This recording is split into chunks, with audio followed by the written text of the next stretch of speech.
तो दोस्तों पिछली वीडियो में हम लोगों ने सीखा था कि हम लोग फंक्शंस कैसे डिफाइन करते हैं, उनको किस तरीके से कॉल करते हैं किसी भी क्लिक में। और यहाँ पर इसके साथ हमने एक और चीज़ सीखी थी जावास्क्रिप्ट में, इवेंट्स। इवेंट क्या हुआ, जब हमारे बटन पे क्लिक हुआ तो ये एक इवेंट था। क्या इवेंट था? Click event. और इस क्लिक इवेंट में हमने क्या किया, एक एक्शन परफॉर्म किया। कौन सा एक्शन? ऐड। तो हमने इस क्लिक में इस ऐड फंक्शन को कॉल किया। यानी कि हम लोग इवेंट्स को यूज़ करना भी सीखे हैं अपनी पिछली वीडियो से। और इस वीडियो में आप लोग स्टेटमेंट्स सीखोगे इफ़ एल्स के, और साथ ही साथ हम लोग उन स्टेटमेंट्स को फिर चेंज करेंगे स्विच केस में। तो मुझे उम्मीद है कि ये वीडियो आपको काफ़ी कुछ सिखा कर जाने वाली है। तो आज हम लोग क्या करने वाले हैं, आप लोग देख लीजिए। तो अब मैं क्या करूँगा, जो हमने कल एक फंक्शन बनाया था ऐड का, उसकी जगह अब मैं इसको चेंज कर दूंगा। मैं कर दूंगा भैया कैलकुलेट। कैलकुलेट क्या? कैलकुलेट, कैलकुलेट के अंदर हम एक वेरिएबल ले लेते हैं। वेरिएबल हमने ले लिया एक्शन। अब इस एक्शन में मैं चाहता हूं कि लोग कुछ भी भेजे। यानी कि अब हमारे पास बनेंगे चार बटन्स। कौन कौन से? एक तो प्लस का है, एक माइनस का बनाएंगे, एक सब्ट्रैक्शन का बनाएंगे, एक मल्टीप्लिकेशन का बनाएंगे। और मैं चाहता हूं कि अब सबके अलग अलग फंक्शंस ना बने, एक ही फंक्शन का यूज़ करके वो लोग इसमें एक पैरामीटर भेज दें कि आपको करना क्या है, यानी कि एक्शन क्या है। उस एक्शन में वो लोग भेज देंगे कि ऐड करना है, माइनस करना है, मल्टीप्लिकेशन करना है, और हम कंडीशंस के बेसिस पे चेक कर लेंगे। तो हम लोग काफ़ी कुछ सीखेंगे आज की इस वीडियो से। तो जो हमारा बटन ऑन क्लिक ऐड था, इसकी जगह ये हो जाएगा ऑन क्लिक कैलकुलेट। तो मैं कॉपी कर लेता हूँ कैलकुलेट को, यहाँ पर डालूंगा कैलकुलेट, और इसके अंदर एक चीज़ पास कर दूंगा। और पास कर दिया मैंने ऐड।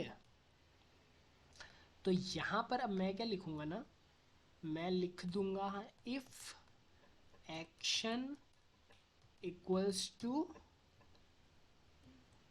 ऐड।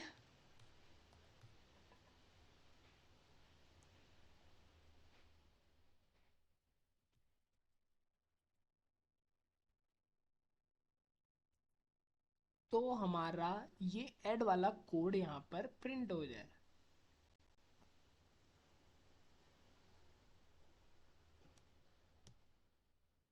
तो अब आप लोग क्या देखोगे कि मैं लिखता हूँ 67 2 और प्लस करता हूँ, तो इसने कैलकुलेट फंक्शन कॉल किया। उसमें यहाँ पर वैल्यू आई ऐड। और ये इसने चेक किया कि यार एक्शन ऐड है या नहीं। और अगर ऐड है तो हम लोग ये कैलकुलेट कर रहे हैं। अगर मैं ऐड की जगह यहाँ पर ना कुछ गलत भेज दूँ, मान लीजिए मैंने कुछ भी सिंपल सा कुछ भी भेज दिया, और मैं फिर से सेम चीज़ करता हूँ 67 2 प्लस, लेकिन अब तो कुछ हुआ ही नहीं, क्योंकि हमारी कंडीशन ही सेटिस्फाई नहीं हुई। कि यहाँ पर हमने कंडीशन लगाई थी कि अगर ऐड आएगा तो ही हम ऐड करेंगे, लेकिन ऐड आया ही नहीं, आया DJFH पता नहीं क्या क्या। तो हमने ऐड किया ही नहीं, हमने सिंपली उस चीज़ को इग्नोर कर दिया। अब अगर मैं दोबारा से ऐड करता हूँ और यहाँ पर करता हूँ सेम चीज़, तो ये दोबारा से एडिशन हो जाएगा। अब हम लोग इसमें और भी एक्शंस लगाएंगे। ऐसे ही मैं इन कंडीशंस को कॉपी कर लेता हूँ। इफ़ लगा दिया। अब एक और चीज़ होती है एल्स इफ़। सेम चीज़ हम कॉपी कर लेंगे, एल्स इफ़ सेम चीज़, और यहाँ पर भी एल्स इफ़। अब ऐड की जगह मैं कर दूंगा सब्ट्रैक्ट मल्टीप्लाई डिवाइड। ठीक है। अब प्लस की जगह माइनस, सब्ट्रैक्ट में, मल्टीप्लाई में स्टार, और यहाँ पर डिवाइड में स्लैश।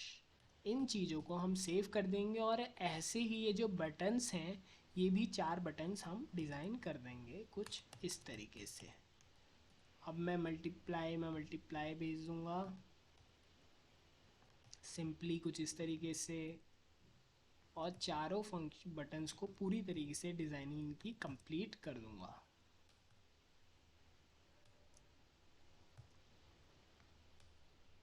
अब जो हम लोग देखेंगे कि यहाँ पर हमारे पास चार फंक्शंस आ चुके हैं।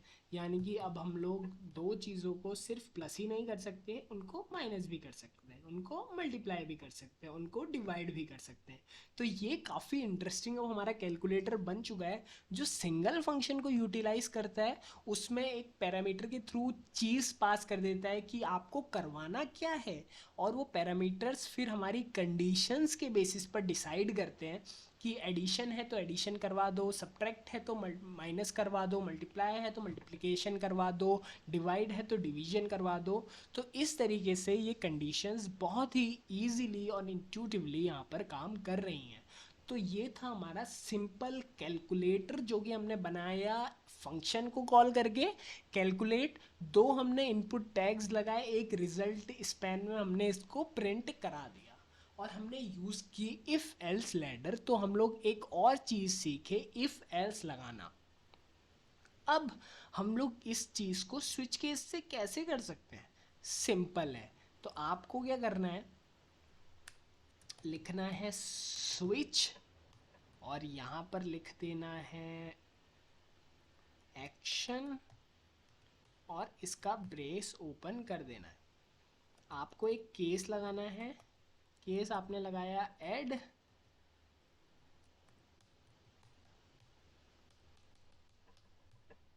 और यहाँ पर ये तीनों जो ऐड के आपके पैरामीटर्स थे, इन तीनों को यहाँ पर कॉपी कर दिया और लिख दिया ब्रेक।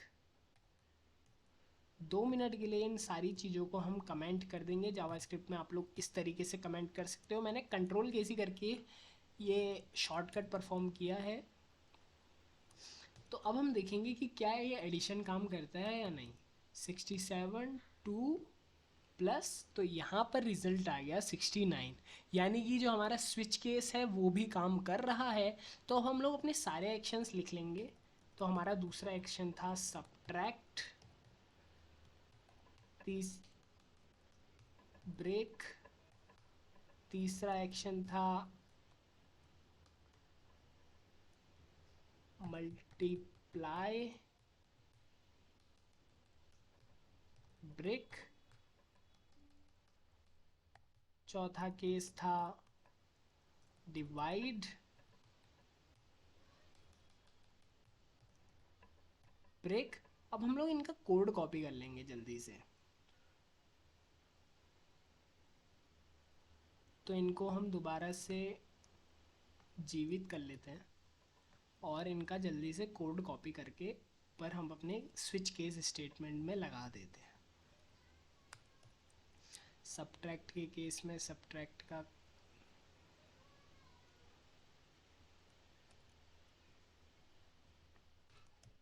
हम एक और चीज़ कर रहे हैं, जो हम वैल्यूज़ अपनी निकाल रहे थे वो अब हम एक जगह टॉप पे ही निकाल लेंगे। तो इससे क्या होगा, कॉमन कोड बहुत ही ज़्यादा कम हो जाएगा, और हमारा जो कोड बचेगा वो सिर्फ रिज़ल्ट को प्रिंट कराने वाला बचेगा और उस पर एक्शंस परफॉर्म करने वाला बचेगा। तो अब हमने जब अपने सारे स्विच केस लिख लिए, और हमारा देखिए आप लोग देख सकते हो कि कोड भी बहुत ही ज़्यादा कम हो चुका है। और वो कम क्यों हुआ है, क्योंकि हम लोगों ने स्विच केस का तो यूज़ किया ही किया, लेकिन साथ में हमने एक चीज़ ये कर दी कि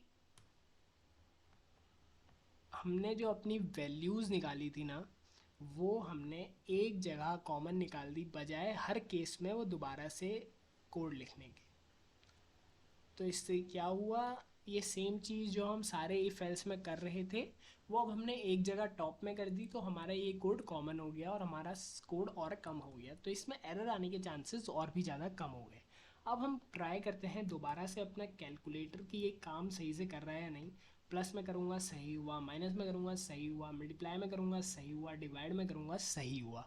तो दोस्तों मुझे उम्मीद है कि इस वीडियो से आप लोग सीखे होंगे कि एक फंक्शन में पैरामीटर कैसे पास किया जाता है, उस पैरामीटर का वैल्यू कैसे यूटिलाइज करके कैसे उस पर एक्शंस परफॉर्म किए जाते हैं, इफ़ एल्स का यूज़ जावास्क्रिप्ट में किस तरीके से किया जाता है कंडीशंस अप्लाई करने के लिए, स्विच केस का यूज़ जावास्क्रिप्ट में किस तरीके से किया जाता है, कैसे आप लोग अपना कोड और भी ज़्यादा ईजी बना सकते हो उसको कॉमन प्लेसेस में यूज़ करके, और भी बहुत चीज़ें आपको सीखने के लिए मिलेंगी आने वाली वीडियोस में। मुझे उम्मीद है आपको ये वीडियो पसंद आई होगी। अगर पसंद आई है तो लाइक कर दीजिए।